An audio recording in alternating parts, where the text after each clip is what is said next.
So we are going to be looking at holidays and also a day out, because not everyone used to get to go on long holidays and have foreign holidays, as seems to be the norm these days, but days out were definitely kind of common. So we're going to be looking at lots of different kinds of resources and ways that you can share memories about holidays and days out and the favourite things that you used to like to do when you were off duty. Things like going to the seaside, having picnics, going for walks, going swimming, and things you used to do to make your own fun, as well as more formal kinds of holidays. So we're going to be looking at some maps and photos and things like that. So have a little think whilst I'm talking about holidays or days out you might have had when growing up, and even honeymoons, things like that might be quite nice. Places you used to go, if you had family connections somewhere. Things that you used to love to wear on holiday. If you had a suitcase, what you used to take in it. If you had a pet, did you take the pet too? So there'd be lots of questions that you could probably ask yourself and start to ask questions of friends and family too. What did they do when they used to go on holiday or on a day out, and what did they remember about those times? So one of the first activities we can do is get a piece of paper and a pen and make a list and have a think about those days out. So choose a place that you used to go or went once on a day out. Where did you go? You can write that down. Write down, how did you get there? By bus? By Shanks's pony? Did you walk? Did you cycle? Did you drive if you were fortunate? Whom did you go with? Can you remember who went with you on the journey? And what did you do when you got there? If you went to a museum, for example, did you go and explore a certain exhibition, or did you go round at random for the whole venue?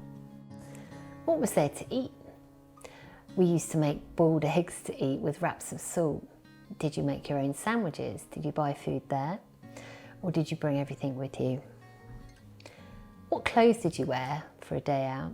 Did you wear certain special things? Were there Sunday bests to wear, or was it more rough and ready than that? And finally, how did you get home?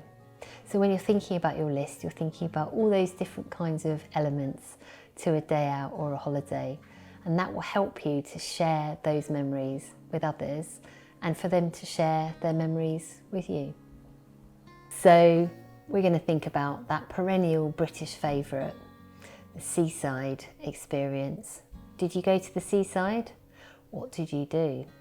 So we found some photos, and you might have some too, of some seaside holidays. These are taken probably in the late 1940s, and it's probably hard to see these up close. It's such a small photo, but people used to sit in deck chairs, quite fully clothed actually. Lots of people in Sunday best, serge trousers, waistcoats even, and caps to complete the picture, but still having a bit of a rest. We've got here some incredibly small photos, donkey rides on the beach, and some more sunbathing on the beach here. Another very small photo. We've got kite surfing, some very old kind of kite surfing, but on wheels. So sort of beach surfing, if you will. And then another photograph of sunbathing on a summer's day with the tide coming in.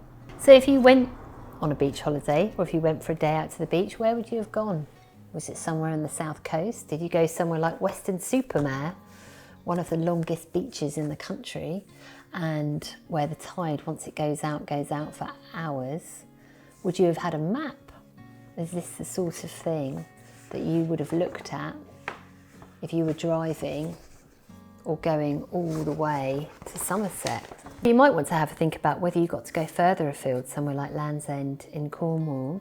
And if so, how did you get there? Did you drive? Did you get the train? Did you have to change? Did you get the coach?